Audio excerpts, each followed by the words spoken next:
Welcome to Dorking Out. My name is Sonia Mansfield, and joining me is my podcasting sister from another mister and the co-host of Dorking Out, Margo D. Hello, my friend. Charlie's not great. She ate some chocolate cake. That's not even the worst thing that happens to her. But wait, there's more. Joining us is a new friend of the show, Jennifer Wood. She's the managing editor of Mental Floss and author of The Curious Movie Buff. Hello, friend. Hello. Thank you for having me. And I was not expecting the clicking noise. I got a little I'm not going to lie. Got a little creeped out for a minute and looked behind myself. But and I'm actually impressed that you can do it, really. I've been practicing. All right. I won't practice on this call, but I will be afterwards. So we are dorking out about just, a little holiday movie, 2018's Hereditary. It's written and directed by Ari Aster, and it stars Toni, Collette, Gabriel Byrne, Alex Wolff, Millie Shapiro, and Ann Dowd. Jennifer, this was your pick. So I'm dying to know why you wanted to dork out about Hereditary. Hereditary, I have to admit, so Hereditary, well, number one, I am a horror movie person. I am also a horror movie snob, and I am happy to admit that. So when a new horror movie comes along and everyone's talking about it, I am always a skeptic. And I will admit that the first time I saw it, I wasn't not a fan. But I was sort of like, I didn't see it in the theater. I saw it like when it came out, and I think part of the reason is because people were talking so much about it that I needed I needed the noise to clear out before I could really sit down, and I don't scare easily, and I find that there's a difference between scary and creepy, if that makes any sense. Yes. And everyone kept saying to me, it's so scary. And when people do that, my immediate response is to roll my eyes. So it's okay, I'm sure it's not scary.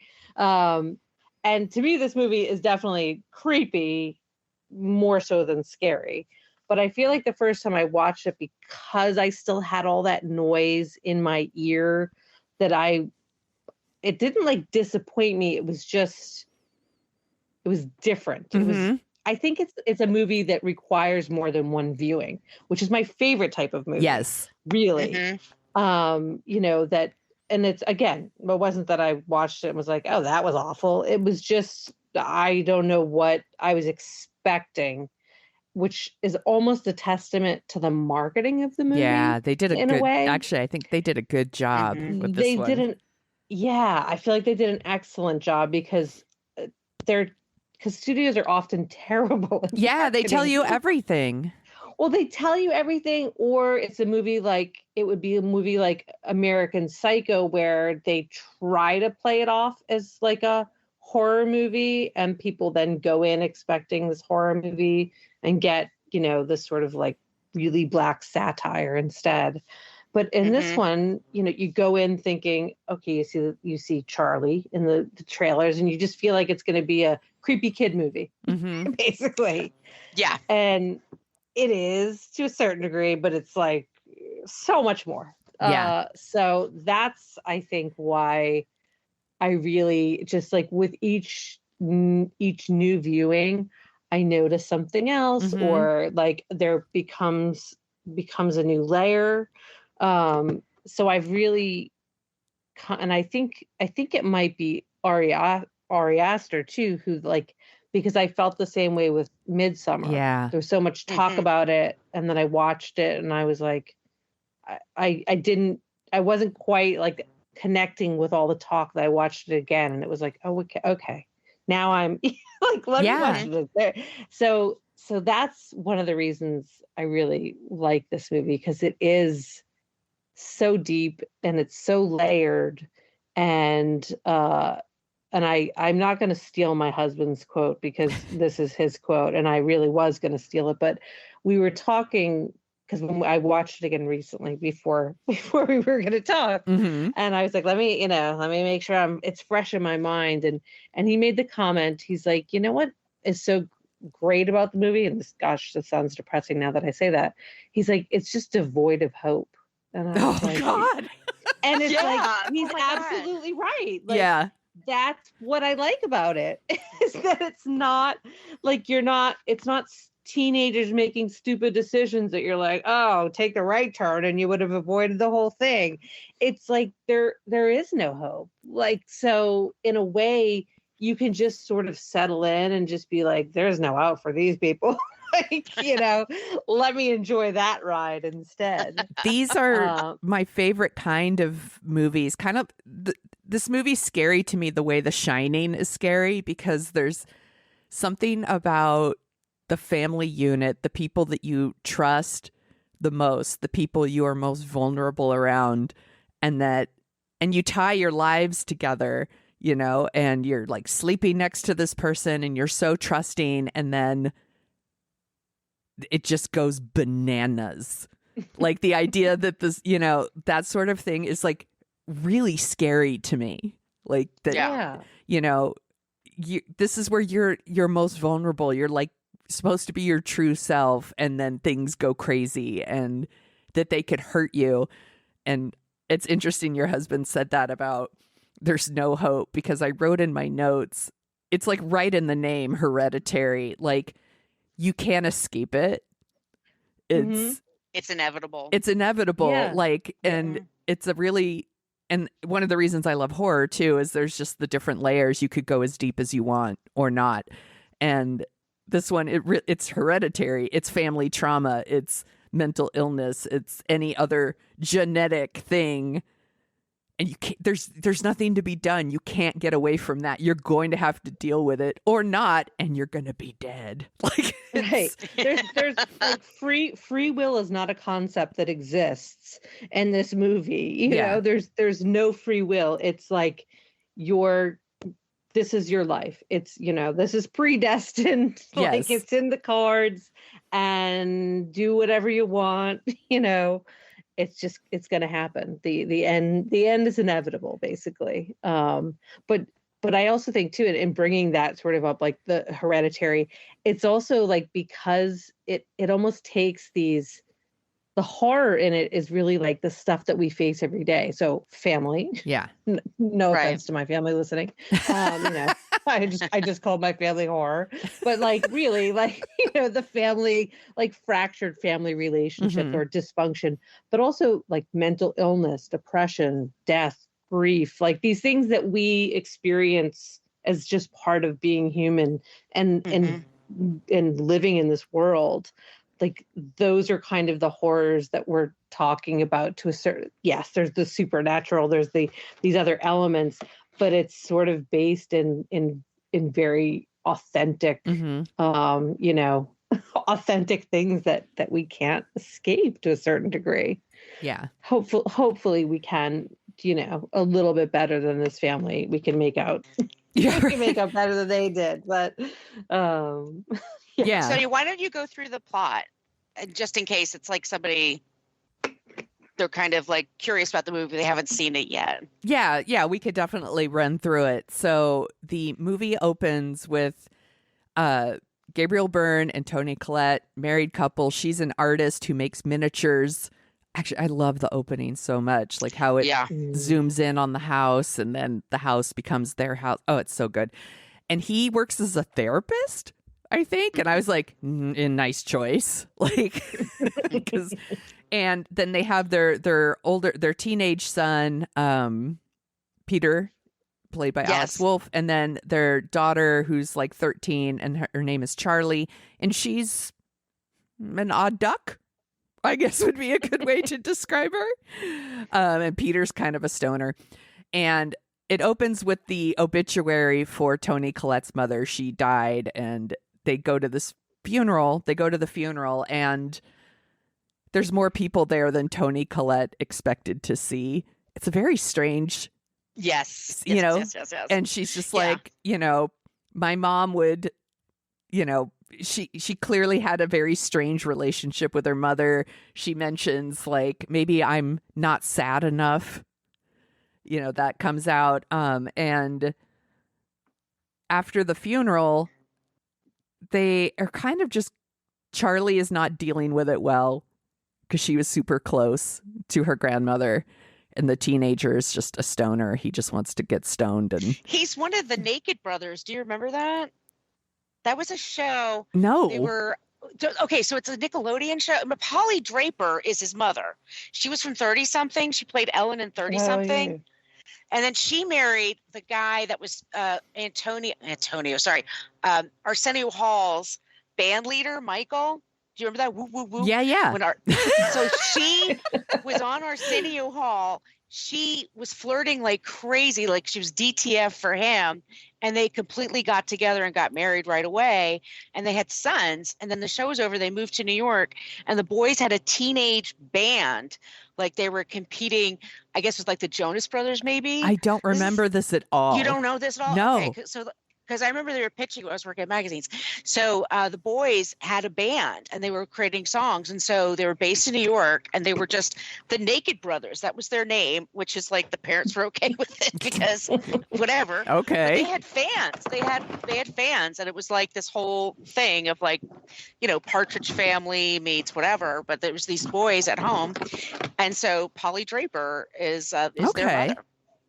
Well, anyway, he's really good in this movie. He's fantastic. I was like, who is this kid? I mean, he's really good. Yeah, I had never seen him. I don't think I'd seen him before, and I was just really impressed by how he played it. Yeah. Yeah. So Toni Collette's character, Annie, she starts going to a support group for grief. Thank you. That's where I was going. And that's where she meets Ann Dowd, and also just things start, there's like a weird creep factor like hanging over the movie. Like Charlie's so odd. She was grandma's favorite. She's not dealing with it well. She's like picking up dead birds and like cutting off their heads. And right. Like it's so creepy and weird. And then Toni Collette starts sharing things about her mother, and they kind of piece it out throughout the movie. So like she mentions kind of almost in passing, like how she kept her mother away from Peter, but she let her have Charlie, like quote unquote have Charlie and the daughter. And she said she even insisted on feeding her, which you're like, okay, she just wants to like hold the bottle and feed her. But then there's the thing with the figurine where it looks like the mom wants to breastfeed her. And I'm like, did her mother breastfeed her own daughter? Like, it's very weird to me. But it suggests it, but it doesn't like say it out loud. So there's just this weird thing hanging over the movie. And then as the movie progresses, well, I guess we should get to that party, huh? Like, yeah. So I remember first watching this, and she's out of her mind with grief. Her mother just died, and she's not handling it well, and her daughter's not handling it well, and her son's being invited to a party, and her mom is like, "Oh, take your sister to the party." And I'm like, "What the fuck are you talking about?" That was my thought. Yeah. I was like, that is like a dumb parenting because she's not old. She has to understand what happens at parties and that Charlie's not going to fit in. And Charlie doesn't want to go. No, she's in her John Fetterman sweatshirt, like hanging around the house. Like, no, thank you. I'm in a hoodie. I'm going to just stay home with my headless birds. She's like, yeah. I have dead pigeon art to make. I don't have time for a party. It's like, listen, I got a box full of dead animals, and they're not going to wait, Yeah, they're not going to feed themselves. I mean, the fact that Peter agrees to take her like so quickly and willingly to me was like, oh, okay, that's a nice son, I guess. Like I would be like, hell no, I would have run out of that house. I would have jumped out a window and grabbed the car. Yeah, I'm not bringing my sister. I took that as he has had many arguments with his mom over the years and has learned that he's never going to win. And so that he just gives in like, fine. Yeah. Like, if you'll let me go to the party, I'll take her. And so he brings her, and they do drop the hint earlier that Charlie has a pretty severe nut allergy. And she goes to the party. Someone's making a chocolate cake that's got nuts. And she starts eating the cake and she can't breathe. So very stoned Peter puts her in the car and he's driving her to the hospital. I saw this in the theater, by the way. People freaked out at this. I mean, you didn't expect. I mean, no, I didn't see it coming. Well, clearly Charlie didn't see it coming either. But you know, you don't see that. No, like, you just kind of like, okay, kid's choking, kid might die. Oh yeah. No, kids are usually safe in a horror movie. Like, it doesn't happen all the time where kids get killed. And for her to get killed in that way, like, her whole thing is she can't breathe, so she rolls down the window, she sticks her head out, he swerves to miss a deer. Like, all of the way, the tension of that scene and the way it's shot, and it's so sudden, and you're like, oh shit. And people in the theater they were screaming. Really? Yes. I'm sure. Yes. Oh, that's, I mean, it's awesome, but it's also like very disturbing. And it was based on a true story, right? That there was, this happened to some guy. Okay. Yeah. Oh gosh. God. I didn't know that part of it. I saw this movie at the Alamo Drafthouse here in San Francisco, and I brought my then 17-year-old niece with me, because she loves horror movies. So we went together, and she, multiple times in this movie, jumped out of her seat, like grabbed my arm. At one point, she jumped out of her seat and grabbed a stranger's arm. This is obviously pre-COVID. And she, and the guy was like, he just laughed. He thought it was so funny that she was so scared. But everyone in the theater was freaking out throughout some key moments. Do you remember that before, so we talked before about the marketing for the movie, but one of the things that they did was, because they were marketing it as like, people are calling this like the most terrifying thing. They actually got people to volunteer and hooked them up to heart monitors. And that was like part of their pre-marketing for it. And there were people who were going from like a normal, like their heart rate went from like 60 something to like 130, so they watched the whole movie. And I forget, I don't know if it was like A24. I don't remember where the data was A24. I don't remember if they kept the data, but like they released these people's heart rate records. And I thought that was actually a pretty brilliant marketing thing. But it's sustained though, because it goes from, she's getting, she's decapitated. Yeah. He doesn't know what to do. He drives home because he doesn't know what to do. Yeah. And he just goes home and goes to bed. He's stoned, but he's also freaked out. And then he's clearly in shock. He's in shock. Yeah. Exactly. So then Toni Collette finds her in the car. It's so fucked up how they filmed this scene, because the whole time it's on Peter's face, like he's lying there, his eyes are open, right. He knows it's coming, and you can hear her like, I'm going to the store, blah, blah, blah, blah, blah, and like gets in the car. And then Toni Collette is such a scream queen. She is such a good scream. It's just those shrieks in the background. And Peter, like, no reaction, It's just like that, still in shock. You kind of think, did he ever actually fall asleep? Has he just been laying there for however many hours? Like, okay, just gonna wait till somebody finds my headless sister in the family station wagon. So we get this like horrible scream from her, and then the fucking worst. It cuts to Charlie's head. Right. Covered, which never expecting, covered in like fire ants or something. It's fucking nightmare fuel, is what it. I'm like, oh my god! Ugh. Everyone in the theater freaked out, and her. I wish I was there now. And her wailing afterwards, just wailing like how she just wants to die because it hurts so much. I'm like, Jesus Christ! I love Toni Collette so much. So good. Well, that's like, and one part of this movie too is like the cast. Like, it's just, especially like when you have like that.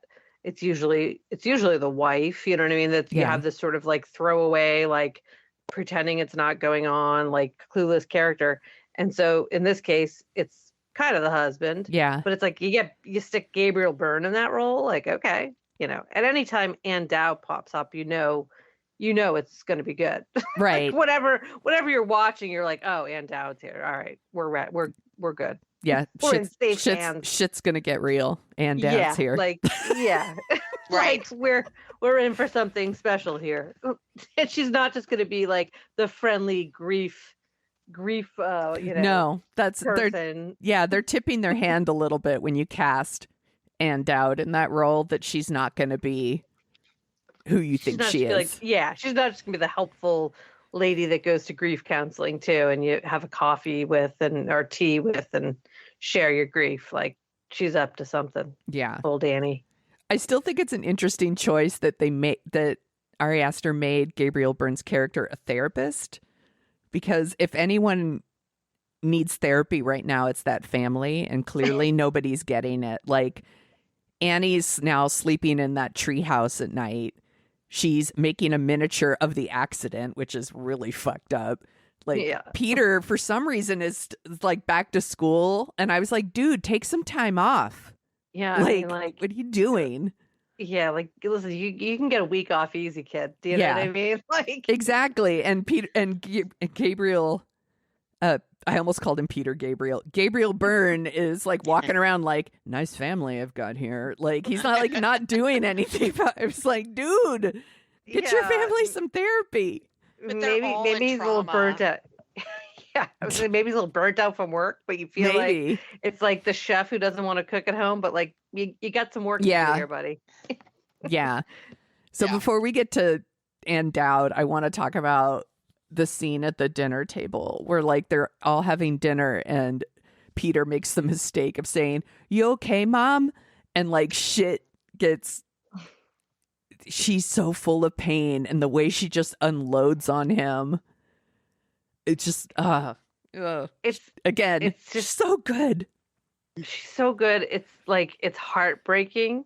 It's just so like, it's almost like you can imagine doing that at some point to a certain degree. Like, it's like, talk about saying the quiet part out loud. Yeah. Like, it's like, this is like the ultimate version of that. And especially like with family, where it's like, I'm going to go back 20 years to the time you broke my Snoopy bank. That's a real thing that I bring up all the time.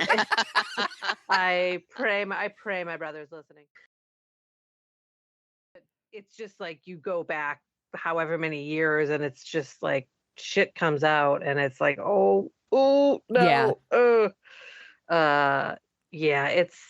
It's terrible and it's horrible, but in a way, like, you would want to normally hate that character in a way for like the things that they say, but it makes you feel her grief even more to a certain degree.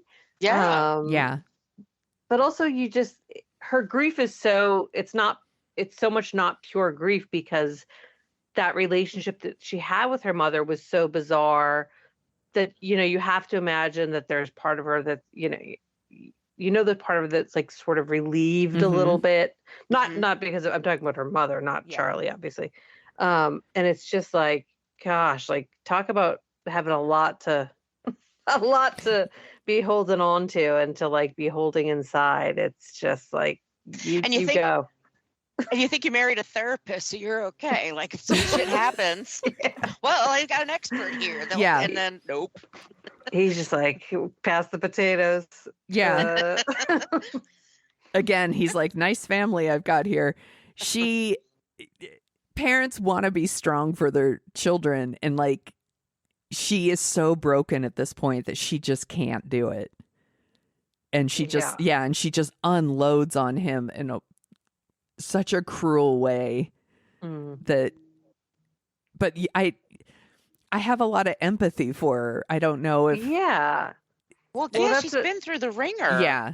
That's what I'm saying. Like, you'd want to like almost hate the character for what she just said, and what because kind of she did, like, what happened to Charlie almost happens to Peter. It's like it happens to him in that moment too. He just had hit his head. True.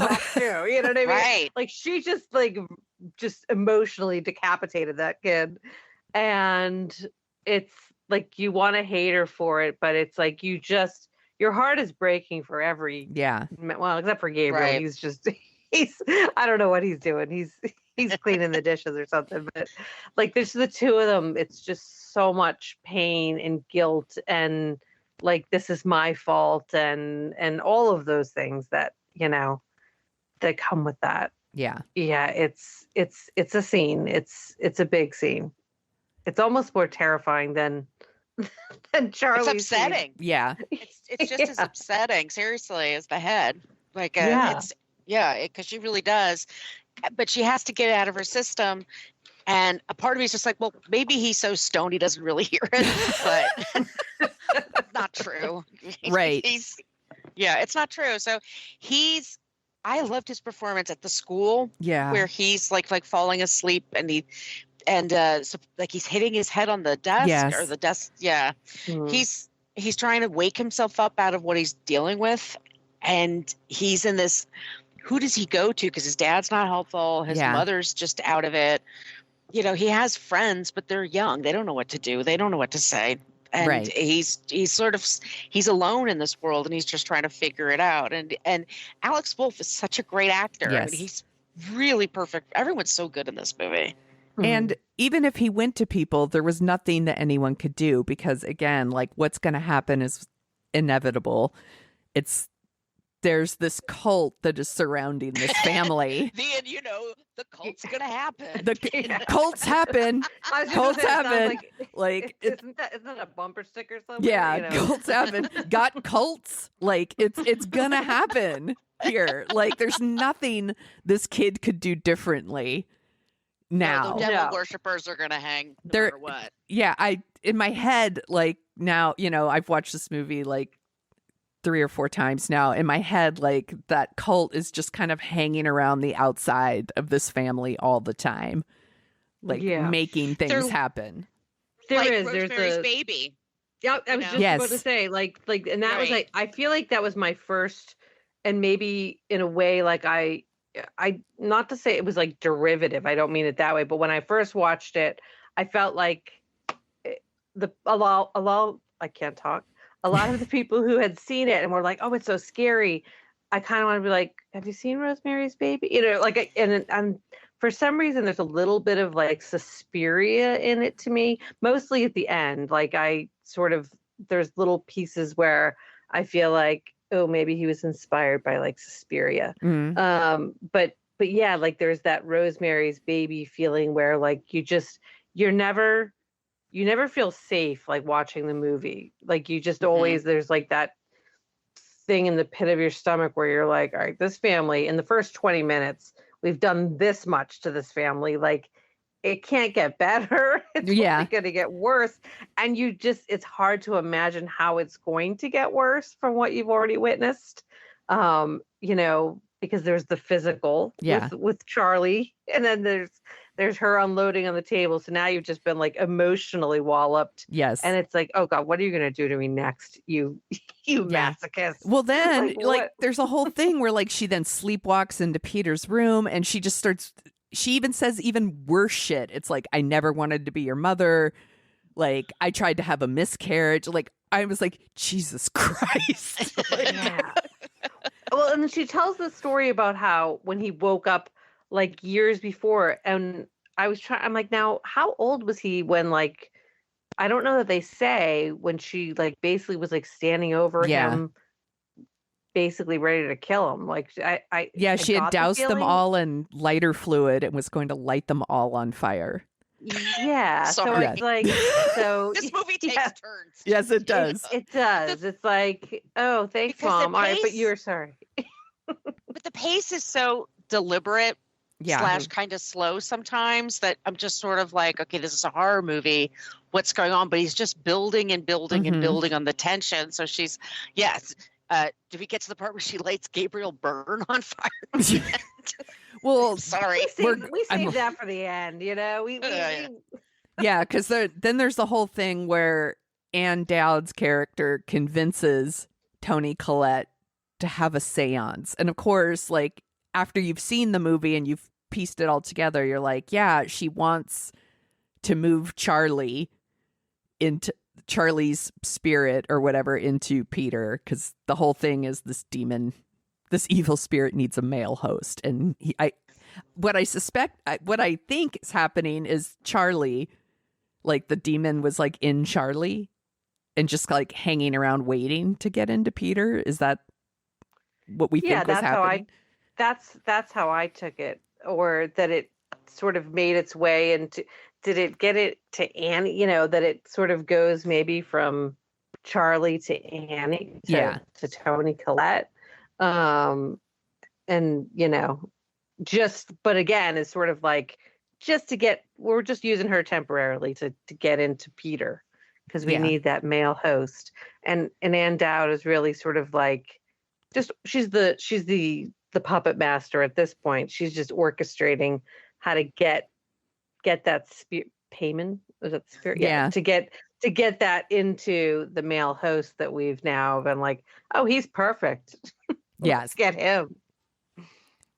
But did I give too much away? No, we spoil here. We spoil. We spoil the okay. I was confused by some of it, so you're clearing things up for me. Yeah. Well, those are just because like there was somewhere I'm like, did I not understand it correctly? So I think that there's definitely some ambiguity as to like, where is that spirit? Is that spirit just like hanging out in the dead bird head for a few minutes? Like, I don't know where that spirit.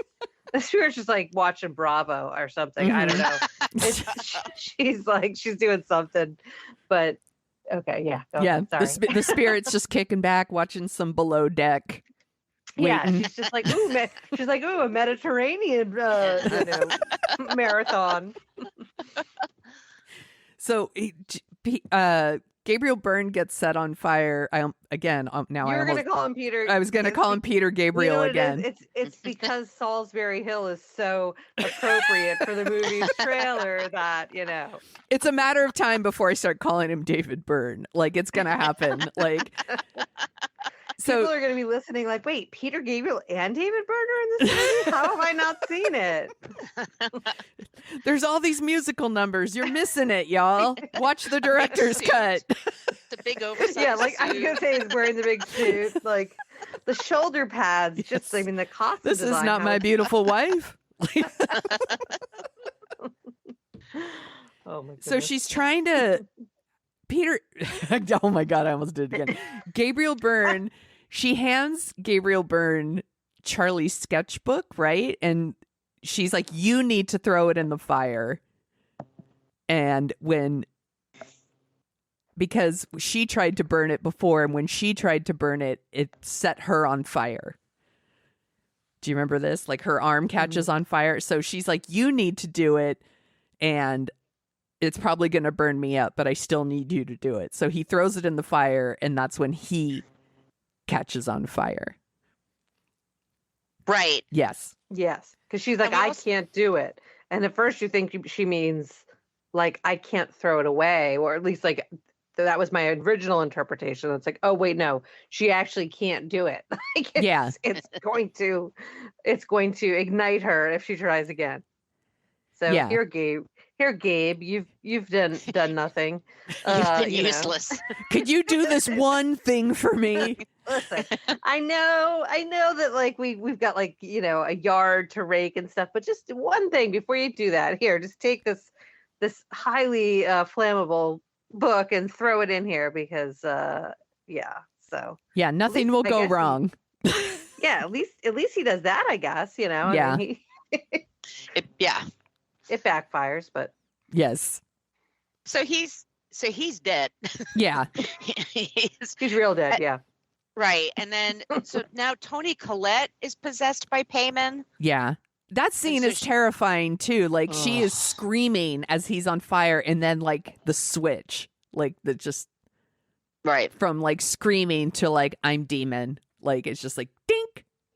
Yeah.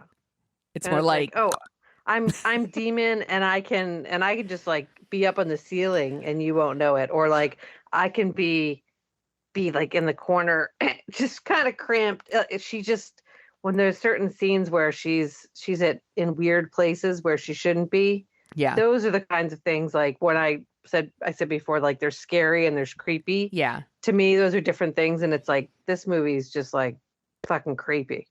Yeah, that's another one where in the theater, because you don't see her up in that corner at first. Yeah, I didn't. My husband was like, "Did you see that?" And he like rewound, and I was like, "Oh gosh, oh yeah." right, In the now I see theater, it. you don't see her at first, and then the light kind of shifts just a little bit, and then you see her, and people again like screaming. There was just screaming happening in the theater, and I was like, I love seeing horror movies with an audience. It's the best way to see them. Yeah, yeah, it really is. But why are people like? I feel like there's other movies where somebody's like in the ceiling. Like, why? That is just that in and of itself is really scary for some reason. Like when somebody's up because it's on like Toni Collette. Like she doesn't do movies like Muriel, you're terrible. Exactly. You wicked Muriel. That would I was like, I think, yeah. If she had said that. Muriel's wedding sequel, in the works. Even more depressing than the original, it turns out.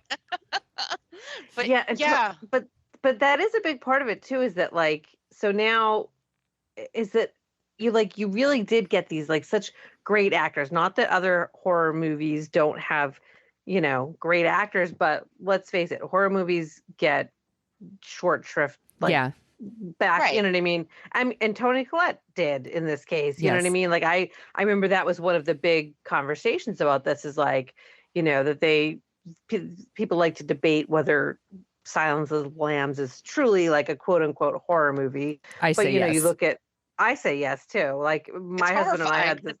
Well, we had this we were having an argument about it. I was like, "There's a man strung up." Yeah, you know what I mean, like this is 100% a horror movie. Like, I'm sorry, it's horror.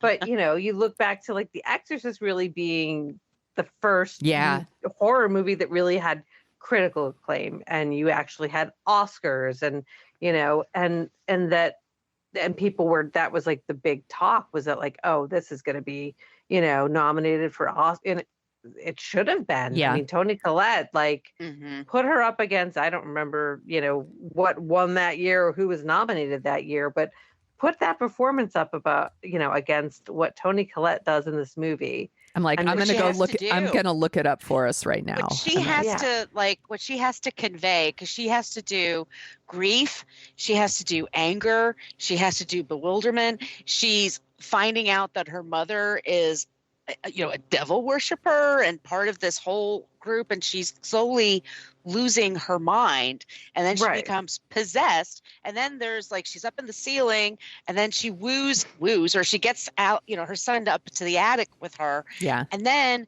lots of head stuff. She takes piano wire.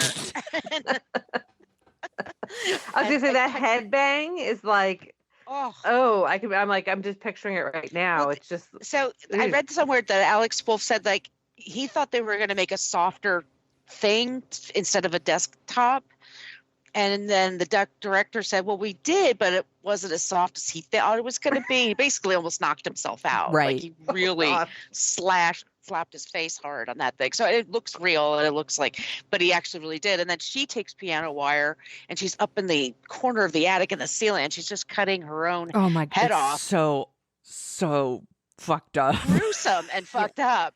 And so then he's running out, and then he goes to the tree house, and there's this music that's like bees buzzing almost. It's very unnerving and uncomfortable. And it's this long sequence of him going to the tree house. And there's naked people everywhere, by the way. These cultists love to get naked. Yeah, there's bad naked too. People, yeah, not fun naked. It's not good naked. No, it's just tons of naked people hanging around. Yeah, because that's how you do it, I guess. I don't know. That's what the devil demands. Yeah, right. I guess. Toni Collette should have been nominated that year, and Margo listened to me for a fucking year talk about how Toni Collette should have been nominated for Hereditary, how I was unwilling to forgive the Oscars for this. I have a shirt that says, "Nominate Toni Collette, you cowards." I am all in. And I've banned the Oscars like for many, like, it's like, oh, I feel like the first was Paul Giamatti not getting nominated for American Splendor. And then when like everybody got like nominated for Sideways except Paul Giamatti. It's so fucked up. Yeah, basically, Paul Giamatti and is if they stan. If they want to make it up to me, they could nominate Mia Goth for Pearl this year. That would make it up to me. If they want to win me back, because she's phenomenal in that movie. She's so good. It's funny though, because this movie, when I said before, and I don't know if this is before we were actually recording, I was saying like that I'm an admitted horror movie snob, and people know that and hate that very much, because like they want to be like, no, watch this. This is really scary.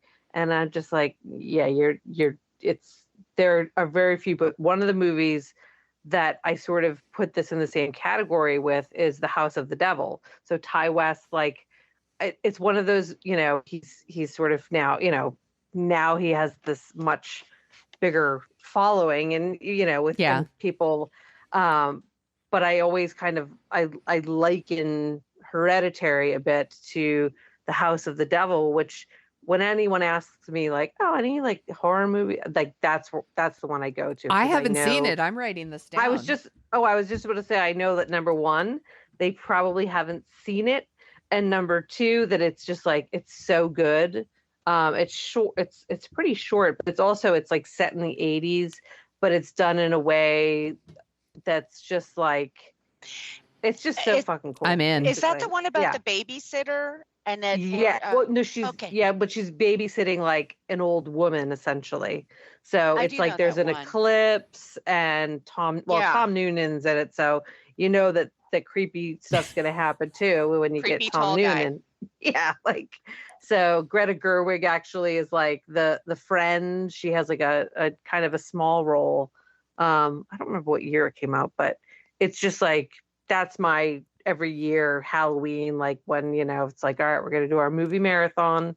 I'm putting that on the list. That's like, or even it's just like when it starts getting cold, like that's the House of the Devil territory right there. All right. Sorry, I just went off. No, you're fine. I love a recommendation. I wrote it down. Well, it's oh, go ahead. Sorry. Oh, I'm so sorry. I was just wanting to look up who was nominated. Oh, I did. So nominated was Melissa McCarthy for Can You Ever Forgive Me? Lady Gaga for A Star Is Born, Glenn Close for The Wife, a woman whose name I'm going to mispronounce from Roma, which was a good movie. And then Olivia Colman won for The Favorite. Oh, yeah. Okay. All right. Toni Collette should have been in here. Yeah, she should have been in there. I do forgive because Olivia Colman is like, I mean, she's Olivia Colman. Yeah. And I did do some illegal betting and put it on Olivia Colman and won some money, so that made it even better that year. Well, this was the year that you were like, Glenn Close is gonna get her like honorary Oscar, right? Look, she's been nominated so many times, she's never won. Yeah. You're like, she's gonna get it for this rando movie called The Wife that like nobody's seen, but she's still gonna win, and she still didn't win. Yeah. So you probably won big. I will say Melissa McCarthy was very good, and what was the name of that movie again? Can You Ever Forgive Me? Because it was Richard Jenkins. Not Richard Jenkins. Richard E. Grant. Okay, yeah. That was a very good role for her too. So I'll give her that, but we can kick somebody out of that category for sure. Toni needed in for sure. I'll never forgive them for this. Yeah. Only Olivia Colman makes it slightly that she won. It softens the blow a little bit, but the lack she's also really fun when she wins things. Like that's true. Make an acceptance speech. So yeah, she's like usually like I think she's usually drunk, and it'll just be like, I'm drunk and this is great. So that's like her Oscar acceptance speeches deserve their own Oscar, basically. Exactly. But Toni, I would like to see yours. So let's make that happen. Yeah, she's Well, there's not going to be a sequel with her in it. And listen, I mean, Spoiler. we might not see her face, but she could still be in it. The body of Toni Collette nominated For best starring Alex Wolff and the body of Toni Collette. best headless actor. Should be a category.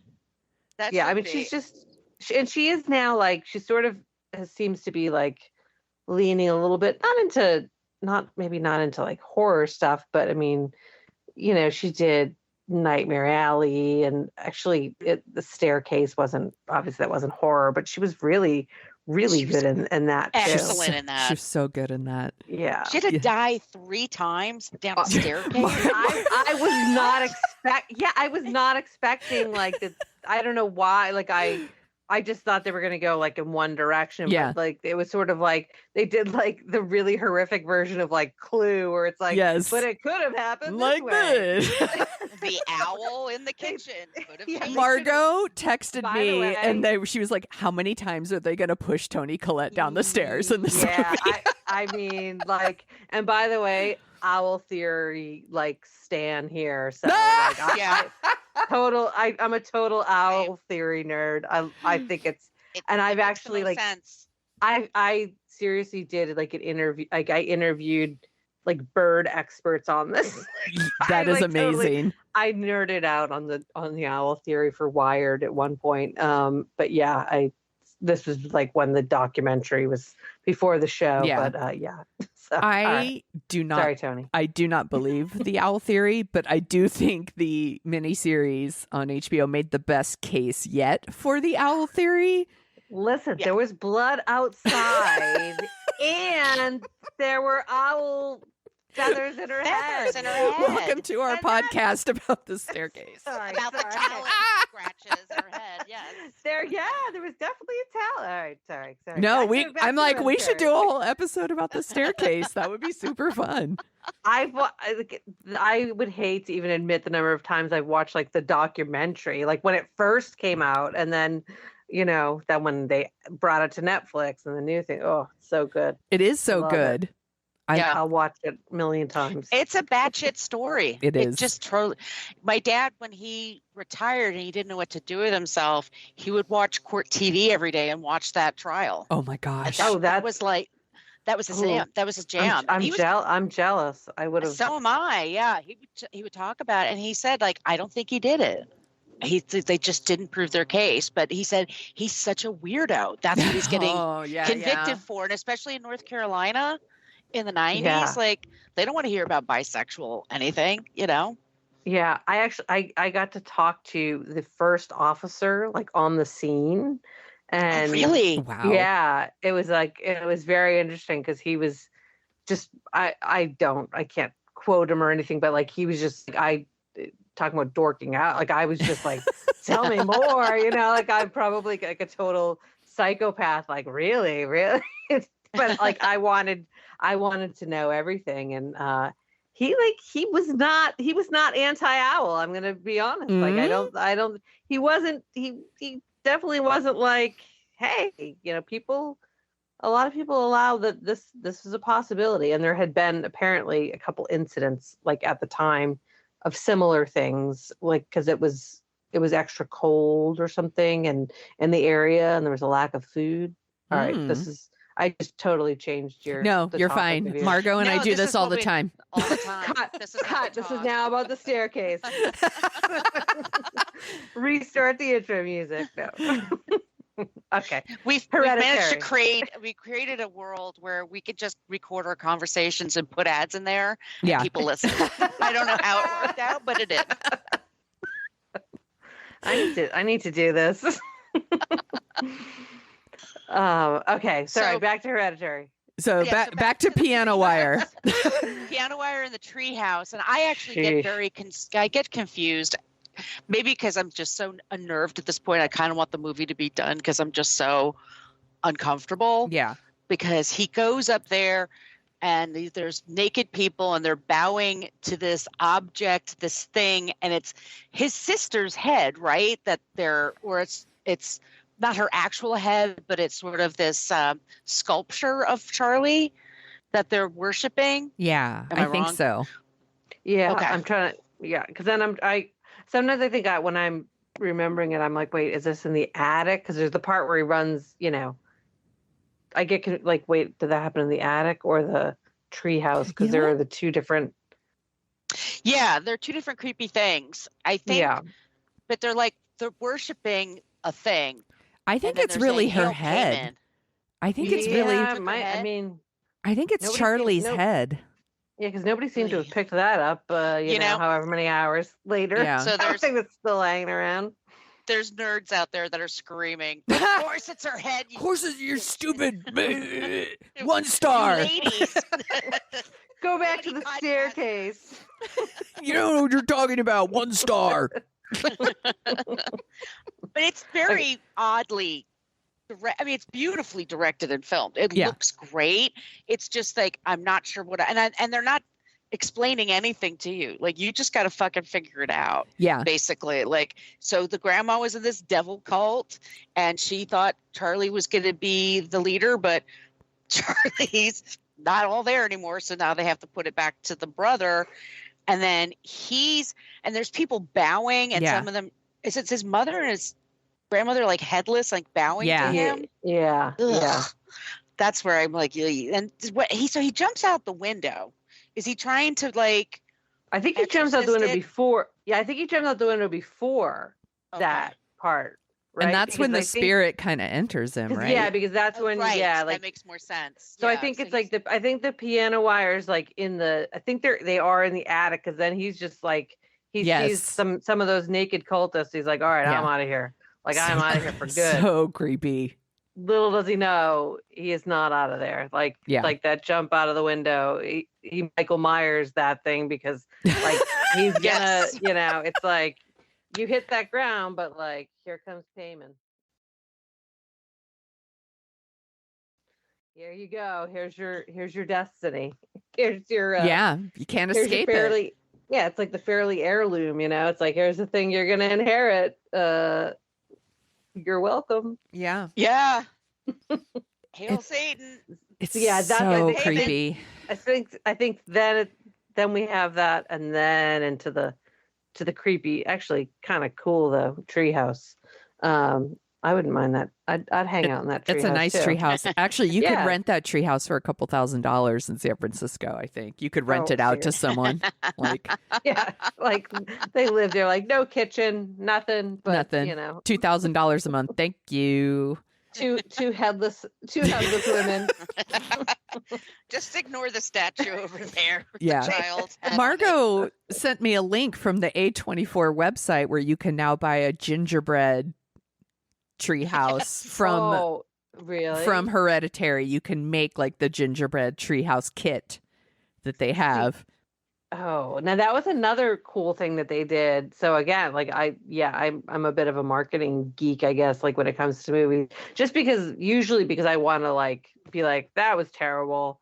Right. I'm a marketing critic, I guess, like even though I have no marketing skills whatsoever, but they set up an Etsy shop like ahead of the movie, and it was Charlie who like ran the Etsy shop. Oh my Now- gosh, I didn't know any of this. Yeah. Now, unfortunately, you couldn't actually buy anything, but it was like the bird head. Ew. So it was like Charlie's art. Everything was like sold out.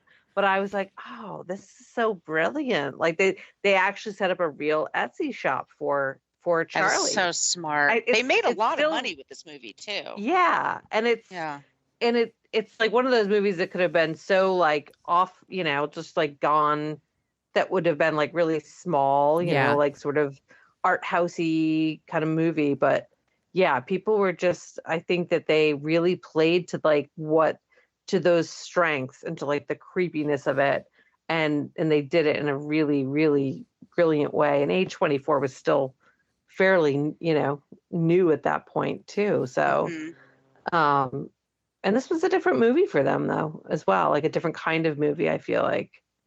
Than what they were so, but yeah, sorry. Back to treehouse, creepy people.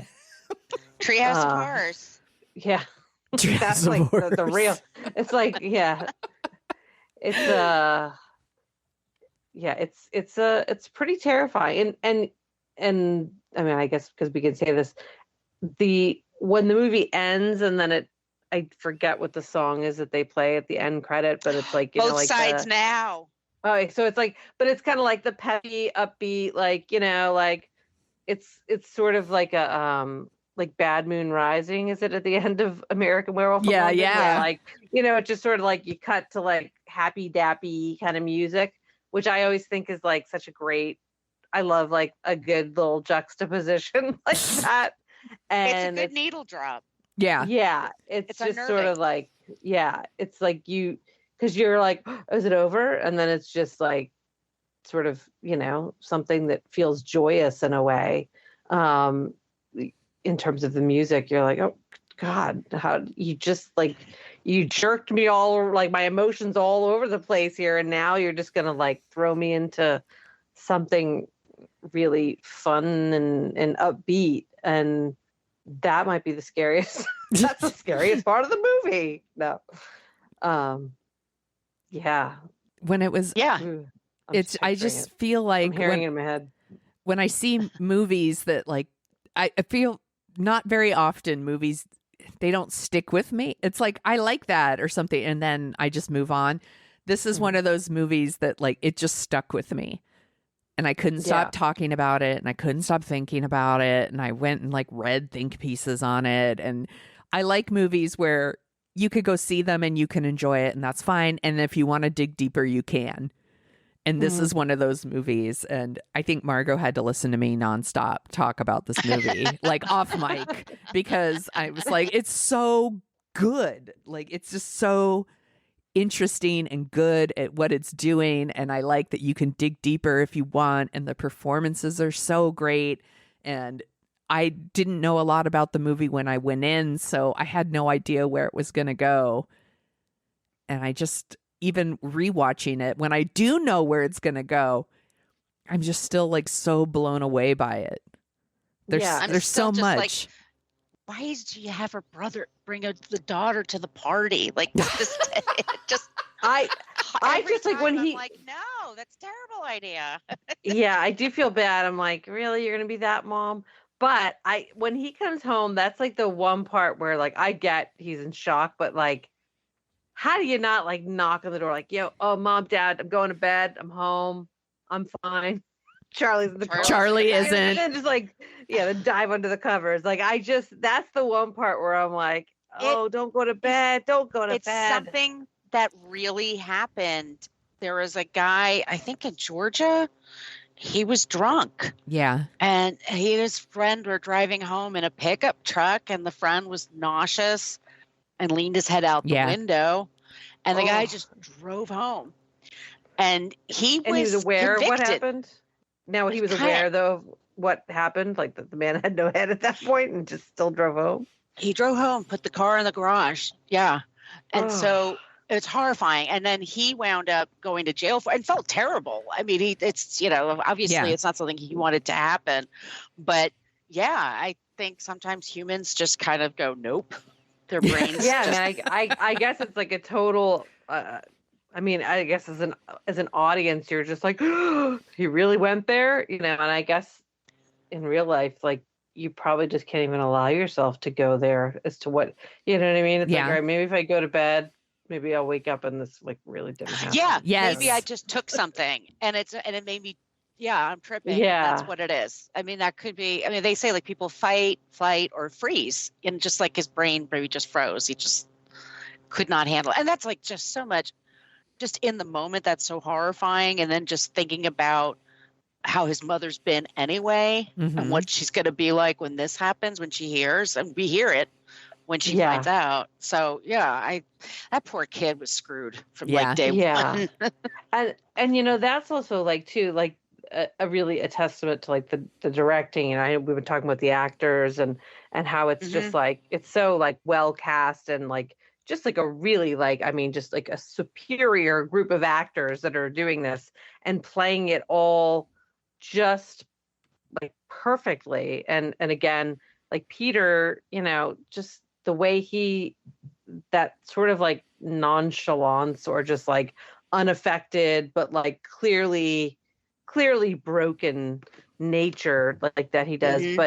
But like then just to look at like the direction of this, like how Ari Aster like just it's so well directed, and it's so I talk about being like a marketing. I'm all sorts of nerds, I guess, but like I also am like I'm big into like cinematography, and I feel like the way that this was shot is it's beautiful, really. Like it's gorgeous, and like even like the production design, it's just sort of like Charlie, like that she's always wearing like that orange sweatshirt for some reason. It's like if that had been a different color, that image I feel like wouldn't be as implanted in your mind. Like there's just something about I don't know. There's just something about like you think of this movie and that you picture that like that image. But there's the scene when he's in, I don't know why this is like for me one of the creepiest scenes in the movie is when he's in class and he just sort of like raises his hand. Oh my but God, it's just yes. like, and it's like he does it in that really weird contorted like way, and is just kind of, you know, they're like, is he choking? Like, you know, you sort of it to me it's just things like that that are like just so creepy, and just the way it's shot, it's like this, I mean I can picture it, it's like almost like a close up on the arm, but it's like from like below, and you know, like again when we see Toni up in the rafters there, it's like you just the way that the camera is angled, it does a really great job of sort of like hiding things until he wants us to see them, you know. And if you did see it beforehand, you're like one of the few people that did, and you're like, oh shit. Yeah. And then the other person's like, what happened? Which was me. Like, wait, what are you yelling about? Why are you screaming? Like, oh yeah, she's in the corner. So there's just so much to it, you know. It's just like it's a horror movie that has like zero horror movie tropes. It's like it's just everything about it is unexpected, and kind of like what you're saying, like I felt like for days later you're sort of like, oh, you're like making connections in your head about it still, because he does allow for that ambiguity a little bit, like, wait, so was the spirit here, or wait, that we've already, but we have confirmed that below deck marathon was happening. So now I'm glad that we at least solved that part of it. But you know, there's enough ambiguity and all of it to sort of be like, wait, did the grandmother breastfeed the granddaughter? Like, you know, you're just trying to like, so you're still not all of your questions are answered, basically, you know. And I like that. It's like that sort of 70s style of like new Hollywood movies where a movie would end and you could sort of interpret it in different ways, and you might one day interpret it this way and watch it 10 years later and you know, you're a different person and you interpret it in a different way, you know, kind of thing. Like, you know, so maybe like I'm not a parent, but like a parent might watch this movie and interpret it differently than, you know what I mean? Somebody that's not a parent, or you're a headless human and you interpret it in a different way, you know? Yeah. I mean, we did something for everyone. We did an episode on the movie Poltergeist a couple of years ago, and that is a movie that I watched all the time growing up. Like, I still love Poltergeist, and we had a discussion about how the movie hits me way different now than it did back then. And that's one of the things that's awesome about movies, right? Is they don't change, but we do, and we can revisit them and take something different from it. And oh, absolutely. And I always find it almost crushing to a certain degree when you go back and watch a movie that you really loved, and then you're like, oh, this movie's shit. Yes. Like I was dated. Yeah. Like I was like weirdly obsessed. Like I loved Natural Born Killers when it came out. Like there was like something, I was always like very into like Oliver Stone. Now maybe it's just that Oliver Stone has done some Oliver Stone stuff over the years, but you know, like I tried to watch it. It was like on something. I'm like, God, and you know, I mean, that was out, I guess, early to mid 90s and Yeah. still has a killer soundtrack. I will still, keep its soundtrack, but I was like, this isn't this actually Yeah. I was kind of like, this is a little boring, like, so it is interesting. It's I don't know what, God, I'm afraid to think of what I connected with so much, in it when I originally watched it, but it can be crushing sometimes when you're like, oh gosh, I really loved that movie. Like, Well, some what of them happened? are like movies for, I guess, young people, right? So like Yeah. for me, like I also liked Natural Born Killers then, but when I watch it now, I was like, I don't like it. It's too mean, I guess, Yeah, and I can't it's watch like, it. it's just like, what is this editing? Like, oh Yeah. my God, what do you like? I get that they're trying to make a point, but it's like, you're just giving me a headache. Yeah. And I have that about, I had a reaction also trying to rewatch The Fight Club. Like I saw Fight Club in the theater, really liked it, and then tried to rewatch it, last year sometime, and I was like, oh, this isn't for me anymore. And I was like, and that's interesting. I was like, that's fine. I haven't watched that in forever, and I loved the book. I loved the movie, and it's been a while since I've seen it, so I'd actually be curious to watch it again. We did an episode on it book versus movie. Yeah, that's another show I host, and I super love the book and the movie too. With Natural Born Killers, I was one of those. I think I told this to Sonia once. Like, it was one of those, like, I got the point. I just thought he really overshot his shot with it. Yeah, he was hitting over the head with his whole thing. And I would go on dates, and guys were like, "No, you don't understand. Oh. He's making fun of the media." And it's like, yeah, I get it. know that. Oh, Yeah. I hate that. I that's like, it doesn't even have to be like a mansplaining movie. Yeah. Like somebody, it's like just a situation where people are like, but no, you don't get it. It's like, no, I just don't like it. Yes. Yeah. Exactly. That's Two the different difference. things. Yeah. I've had this conversation with somebody recently, but I was talking about, it was a couple of years ago, where there was like somebody, I feel like it was, I don't remember what, New York Post maybe or something. Somebody like written an article about how women can't they can't really like Goodfellas because they don't understand it. And I was just like, fuck you. Seriously, fuck you. That was like my response to this, was just like, listen, do you want to go like quote for quote on Goodfellas with me? Like, also, just fuck off with that take. You know what? I'm sure that's Kyle Smith, because he's that asshole from the Post who writes I'm gonna that. have to go find it now, because I remember not wanting to I remember not wanting to click on it because I was like, I don't even want to give this a click. Yeah. He writes things like that purposefully to get the clicks, and he has a picture of himself that he uses that's from like 1997 or something. There's like a lot about him to hate, and there's but that's a terrible take. I had a conversation with women recently. Sorry, we were talking about Goodfellas and how much we love that movie, and The Departed, and those are movies like we're supposed to not like ew, icky. Put on the Sex and the City 2 movie again. No. I know. I was just like, and there was a similar thing recently. I remember about like Jackass. People were like, people like, men expect women to like Jackass. I was like, I just named it one of my favorite, like the latest one is one of my favorite movies of the fucking year. I laughed my ass off in the Jackass movie. Oh my God. They're like, the funny, like, I watched the TV show and it was like, oh, guys always wanted you to like watch, or people do it now with like, I think you should leave, and it's like, I'm sorry, are you not like? It's fine if you don't like absurd or like surreal humor, but please stop attributing it to being a guy thing, because that's just like, no, it's just wrong and ugh is what it is. Yeah, it's ick. Ugh. Yeah. I will watch whatever I want, damn it. Yes. That's what we're about. Yeah.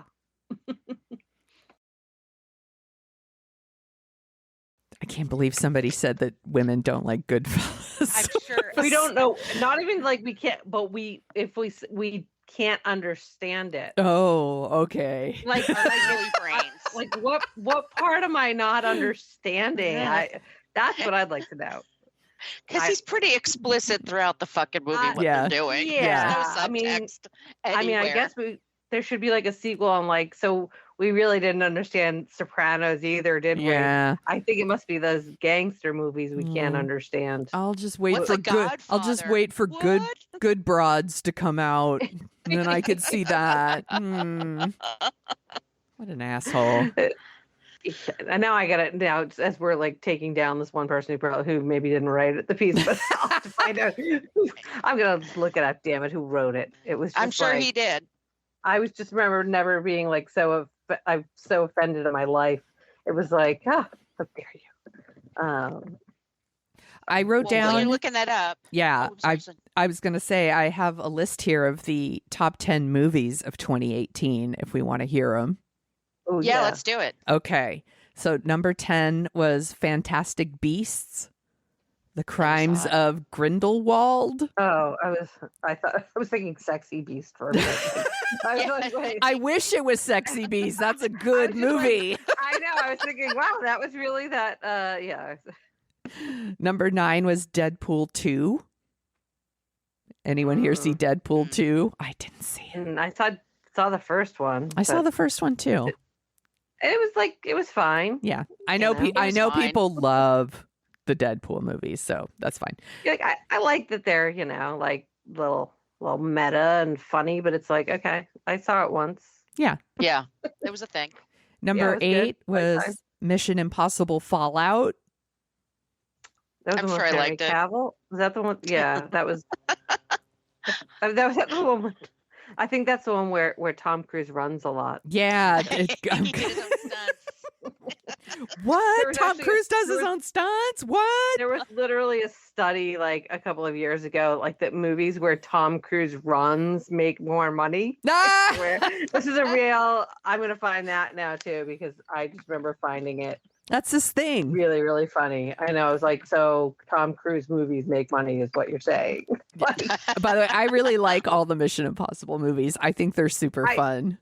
I am a fan of them too. I feel like one of them was like not is maybe the second one. Yeah, the or second. something. I feel like But- it's the second or the third one is like.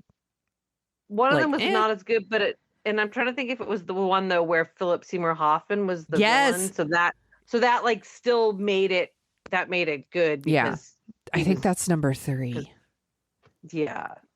But I still, maybe, yeah, I still like them. I do like them. Tom Cruise, I don't really dig as a person, but he makes Mm-mm. very entertaining movies. Yes, yeah, usually. he's never been like my, I've never been a huge. He's never been like big, but like into him. But I do Magnolia for me. I was like, okay, I turned a corner with Tom Cruise when he did Magnolia because I just really loved that character. Yeah, Him like actually, playing that worked. I really worked like for that me. movie. Actually, I really It like was that so movie. good. Philip Seymour Hoffman again. Yeah. We're gonna Mhm. anything GTA. he's yeah. He's like Dowd, It's like if Philip Seymour Hoffman's there, you're on for it. By the way, I just found my New York Post story, 2015 quote, the headline, "Women are not capable of understanding Goodfellas," written by Kyle Smith. Ah! Thank you. Margo called it. So there you go. Fuck that guy. Fuck Okay, him. sorry. All right, let's continue that list. Okay, number 7 is Venom. Nah. Mm, No, never saw. That's not a top. Wait, are these like the most? These are like the biggest. These are movies the of top year? top Like box box office. office? Yeah. Okay, all right. Yeah, number 6 is kinda Bohemian fun. Rhapsody. That was. Was I the one that thought that was terrible?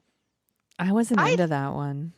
I liked it fine, but when I needed Freddie Mercury fix, I watched Live Aid Yeah. on YouTube. Like I watched their Queen segment, and then I'm like, okay, I'm good. I know like, a lot of other people who super love it, and I was like, it's fine. Like, I'm like, eh. I also just like yes, Freddie Mercury's teeth were larger, but like I found Rami Malek. I thought that they were like I thought they were comically oversized that I feel like I couldn't I like couldn't get past them. Like anytime he opened his mouth, like I don't know. I had to like laugh. I was like, we didn't have to like give him Chiclet like, teeth. like, literally, it was like I laughed every time like he came onto the screen, and he's in the entire movie. So I basically laughed at the entire movie. But like he was good, and it's just I just thought, Yeah. Freddie deserved better. I agree. Not than Rami Malek. I'm not saying he was bad. It just was like, Yeah. okay. Yeah. Number 5 was Aquaman, which I have not seen. It's I've never really tough seen to it. sit through. It's not great. I feel like there's nothing about that appealed to me to watch it anyway. So Yeah. like Same. it must be Goodfellas. It must be like Goodfellas. I'm a woman. There's man in the title. Yeah, So I guess forget that's it. Probably why. You know what? Goodfellas, fellas isn't the title. That must be what it is. I'll wait for Aqua Woman. Yeah, when that comes out, I'm all over that shit. Yep. Number 4, Incredibles 2. I'm like, that's Didn't fine. see it. That's I didn't fine. see it. I watched it with my kid recently. I was like, it's fine.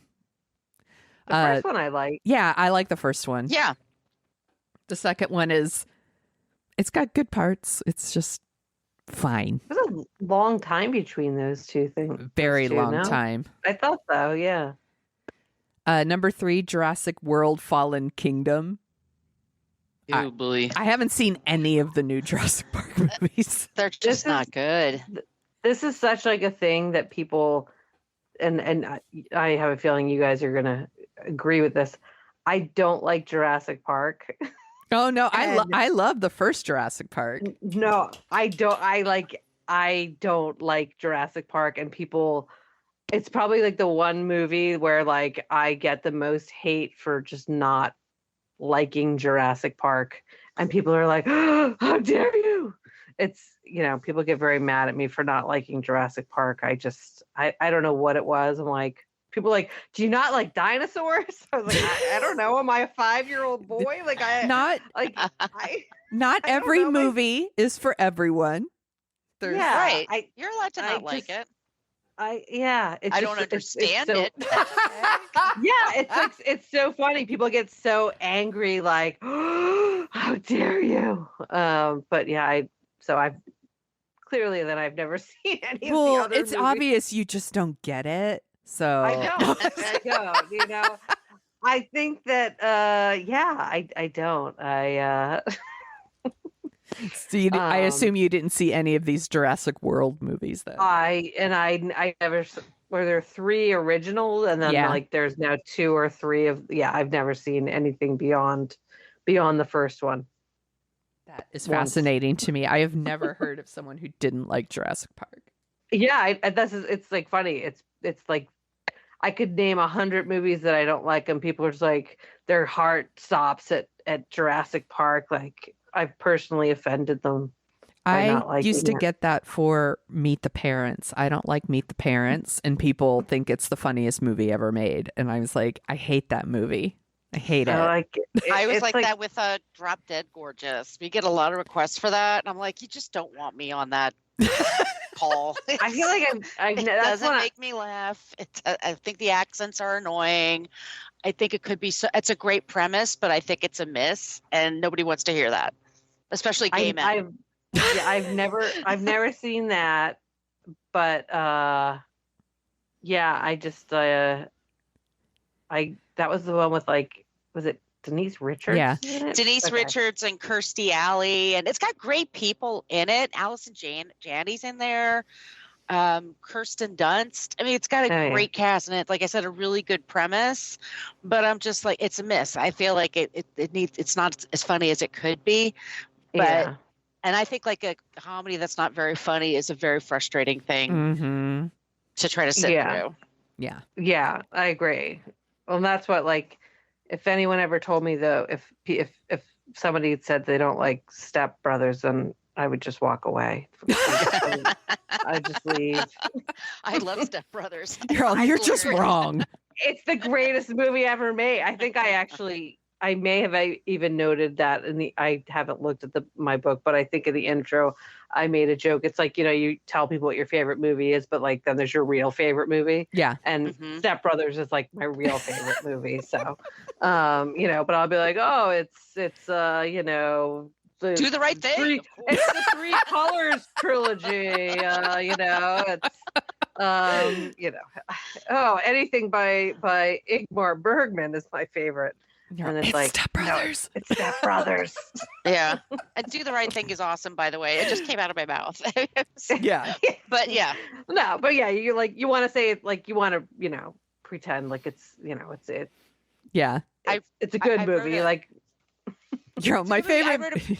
Go ahead. I'm sorry. I wrote a book about movies in Brooklyn, and people would always say, what's the best movie from Brooklyn?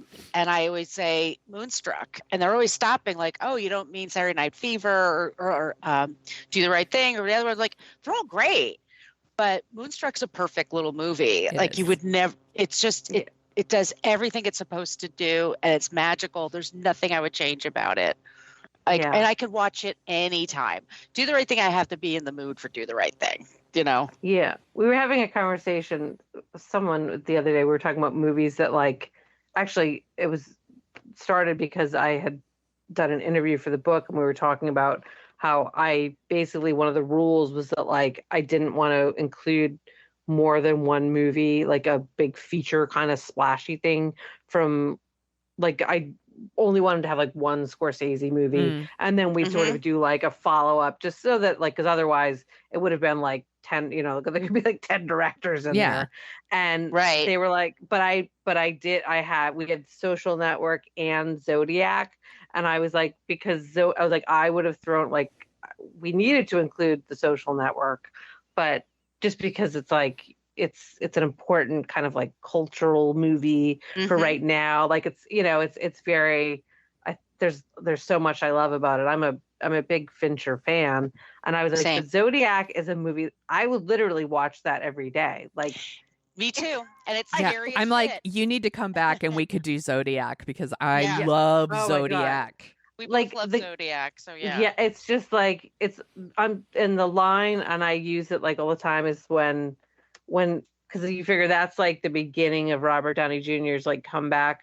The fact that he wasn't nominated for an Oscar for that role really bothered me too. Terrible. Then he was nominated for Tropic Thunder, and it's just when they're drinking the aqua velva, the blue drink, and he's just it's the total normal conversation. He's okay, this cannot be ignored, and it's just the way he delivers the line, and then it cuts to all of the empty aqua velva blue fruity drinks. It's just pure Robert Downey Jr. At his finest, now everyone just thinks oh, Iron Man, and it's come on. No, right. You got to go back shit, I need to watch Zodiac science. tonight. Yeah, it's you got to go back to there's certain movies like that. I feel there's a couple Fincher movies, but a lot of the Coen brother movies, I would watch No Country for Old Men 10 times a day.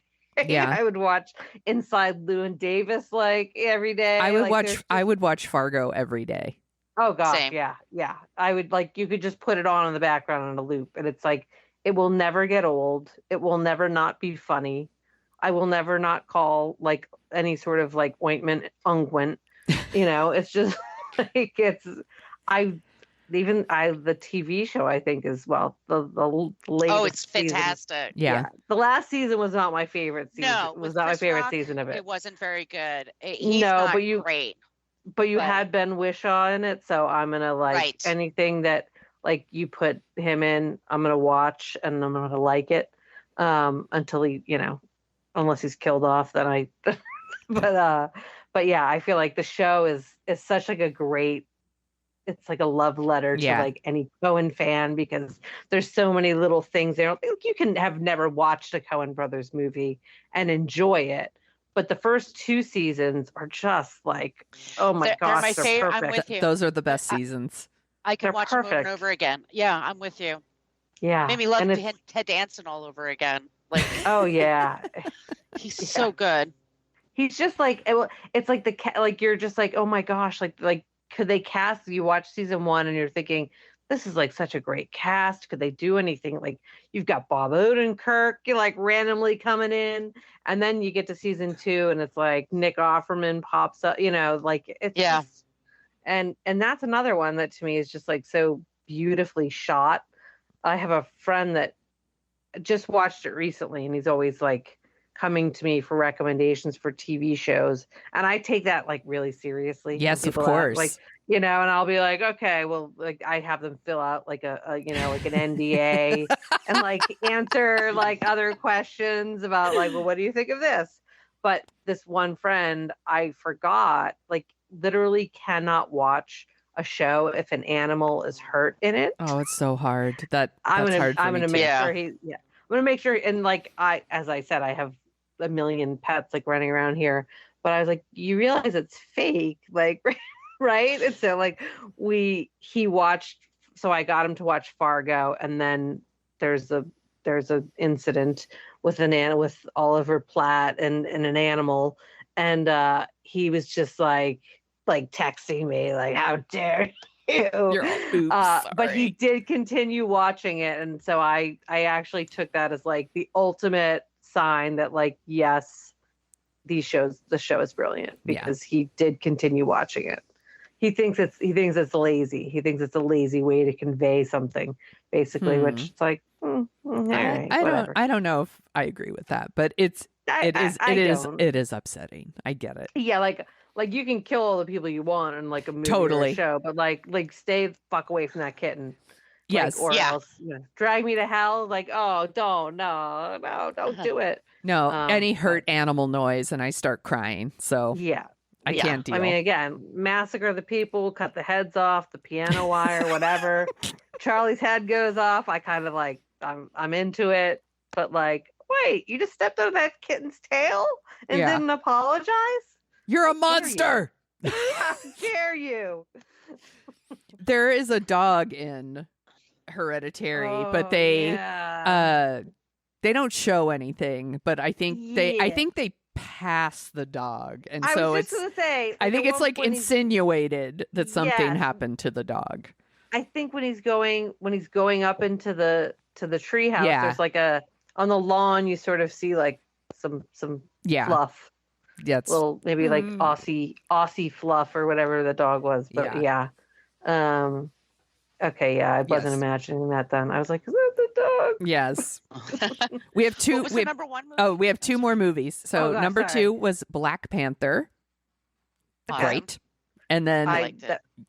That I have not seen the sequel, but I feel like of all the Marvel movies, I loved Iron Man, and I think Black Panther is like, it doesn't even need to be like a Marvel movie. It's an actually like really great movie.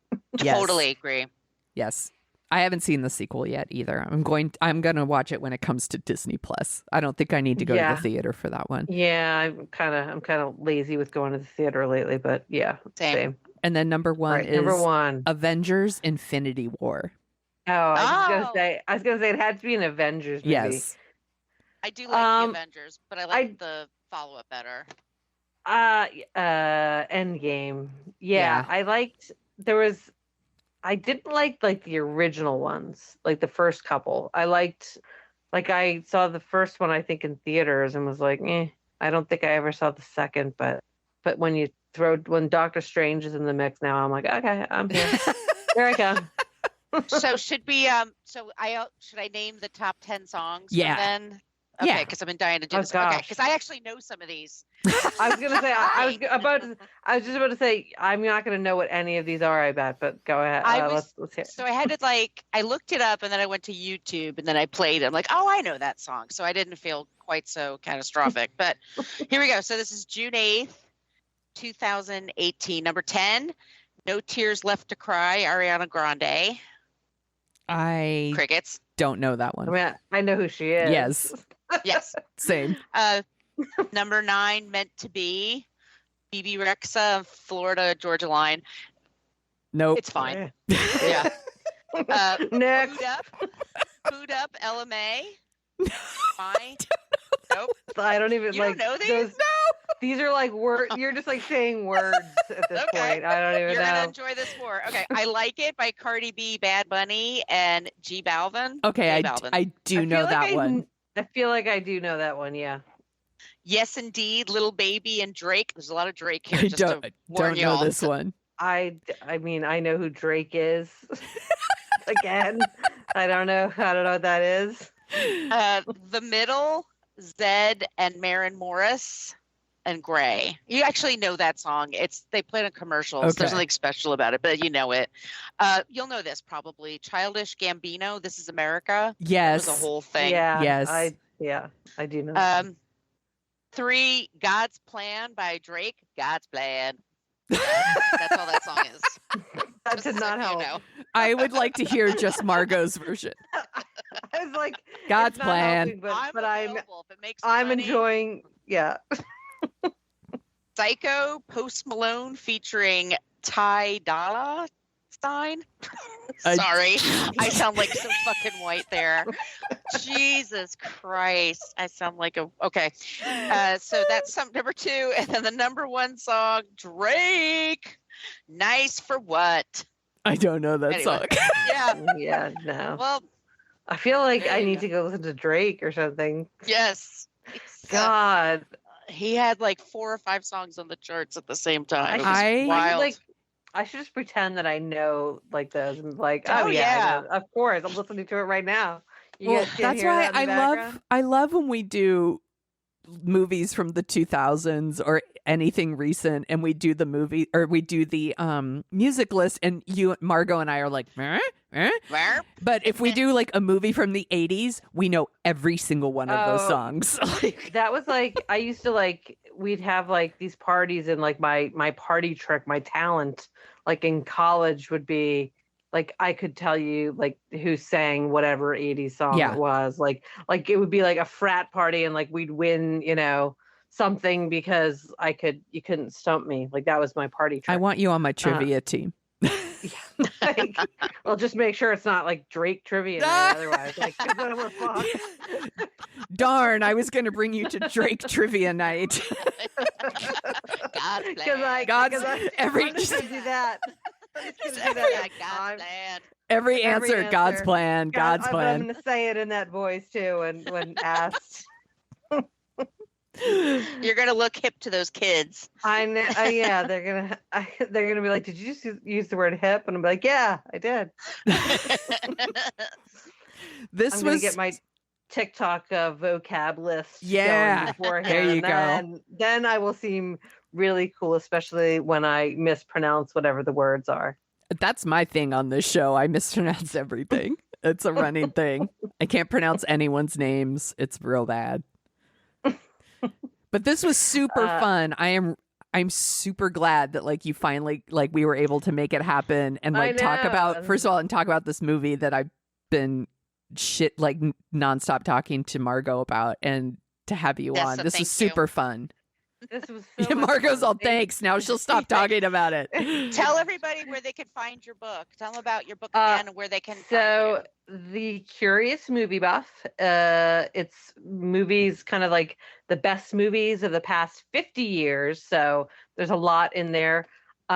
You can find it anywhere you buy your books. So Amazon, indie bookstores. I believe it's at Target too. Ooh. It's Ooh. kind of, it's sort of all over the place. So wherever you enjoy buying your books, it will be there. And I really do recommend, I know that there's like there's kind of an e-version of it, I believe, but you won't regret buying the actual book because it is a very pretty fun book. And hopefully my whole goal with this book is that I've told people is that people come away with like, we have such easy access to like every movie essentially like ever made at this point. And it's very easy to just be like, well, that looks boring. That, that people kind of come away with like, oh, I want to check out this movie, a movie that they've never seen before. And I've gotten some emails from people who have done that and like been like, hey, like I read your book and I watched all that jazz and like, thank you. Like, so, That's like, awesome. Yeah, it's like any other movies like that. So that to me is like a, you know, lifelong movie geek, particularly one who loves movies from the 70s, well, and 80s, but the 70s. I've been very excited to kind of to give people those. Again, I make them sign their NDA and you know, do a quiz, because it's like, what are the things that bother you? Okay, you know, I'll keep you. But yeah, it's so buy it anywhere you buy your books, and you know, tweet at me if you liked it, hated it, whatever. Where can they find you on Twitter? I am JM Wood. I think there are some underscores in there, but Jennifer M. Wood. I probably should know that handle offhand, but it's just, yeah.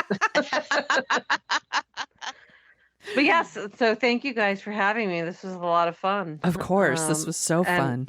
And listen, if you're doing Zodiac, yeah, give me a call. Definitely. We could talk more blue velvet or aqua velvas. We'll make some aqua velva cocktails and talk about Zodiac. Margo, where can people find you? They can find me on Twitter and Instagram at Brooklyn Fit Chick, and my site is brooklynfitchick.com, and I'm on the TikTok at Margo Donahue. And you can find my book, Filmed in Brooklyn, anywhere you get your books as well. I don't have a book. Feel left out. Wow. She doesn't have a book, she just said. Jesus. Jeez, what a loser. Gosh. Get on it, Sonia. I mean, I also like to read books. There you go. All right. But you can read my stuff at thesoniashow.com, and I'm on Twitter and Instagram and Facebook if you want to go there. I don't really go to Facebook that often, but I'm at The Sonia Show, and you can also find me on the TikTok, where sometimes I make content that isn't just my dogs. This was oh my gosh, I had so much fun talking about movies with you. This was so great. Thank you guys so much for having me. This was a fun Saturday night. I'm gonna be practicing that.